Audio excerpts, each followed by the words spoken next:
student behaviors can drive you crazy. So, what is it that's making you crazy? That's the biggest question. One student I had, he drove me crazy because he sat on the back of his chair. And I'm worried. I'm thinking he's going to fall off, he's going to hurt himself, and then all the lawsuits will happen. And I started thinking after 2 years of having him in class, on the third year I had him in class because I taught junior high and he was in art every year. I realized he's not hurting anybody. He wasn't doing this behavior to gain attention, just like sitting on the top of his chair.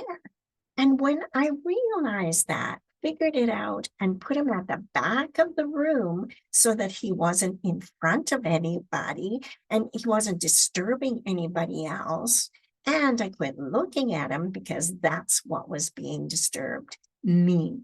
So figure out, why is that behavior bothering you? Second thing, we worry about losing time. When you're standing in front of a classroom, you've got maybe 40 minutes to teach your stuff. And if kids don't come in and sit down at their seat, you're worried that you're going to lose 5 minutes. I had students come in one year, a bunch of boys, maybe it was the fact they were boys, I don't know. They came in and they would argue with each other for at least 5 minutes. And I don't know whether it was the class before mine or what. I never did figure that out, but they argued and argued. And I tried at the beginning of the year to get them to sit down so we could get started.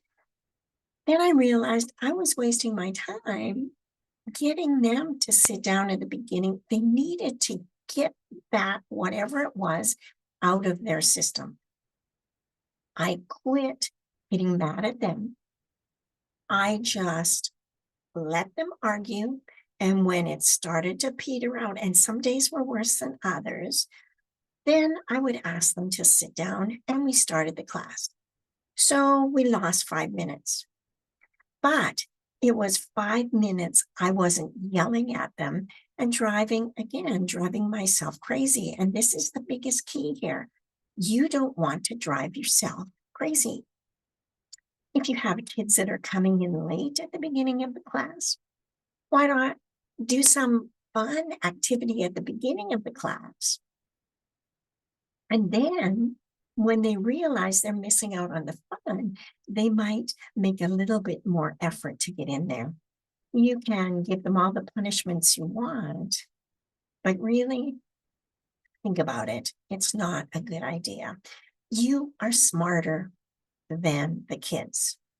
Never forget that. You are smarter than those kids, and you can figure out a way to get through it. You don't want to go home and worry and think and cry about your day. You want to solve it and come at it as a detective and say, how can I fix this so that I'm not going nuts? I'm not yelling at the kids. I'm doing a good job. Now, I had an issue with a class. We were doing lovely drawings of horses, which was at the end of a unit where I was teaching them how to draw. And all of a sudden, these horses had appendages where no self-respecting grade 7 was going to draw those appendages. And I started thinking, who is doing this? I could have stood at the front of the class and screamed at everybody and said, "Don't be drawing that's not system," which would have really set them off. But instead, I started to figure out who sits close to this bulletin board display of horses and who has maybe the mindset of thinking that all horses needed to have gigantic appendages hanging from between their legs. I came up with a name. I went over to that student and I said, you know, it was kind of a little bonding time for us. I said, these horses are being disfigured, and the students who drew them are not really happy. So would you do me a favor? Well, would you let me know if there's any more bandages on these horses? And then, I can apologize to the student. I never accused him. I never got in his face. The appendages stopped. It worked out really well. And this last little tip is for substitute teachers and maybe for you too. If a class comes into your room, I was a junior high teacher, so kids came and went all the time. If a class comes into your room and they don't settle down and you're the substitute teacher and you're standing there and you could do your whole routine of screaming at them, but you don't want to do that. So what you do is you pick up a clipboard. I had this clipboard from a dollar store and my favorite pen, because you always have to have a favorite pen.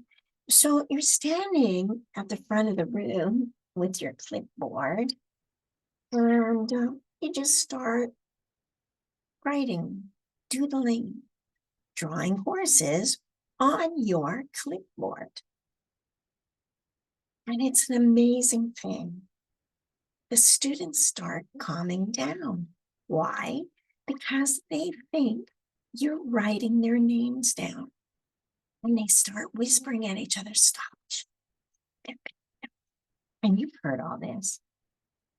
And so they quiet themselves down. You don't have to. And it works like a charm. The clipboard trick. Have a good year. Enjoy teaching. You are smarter than the kids.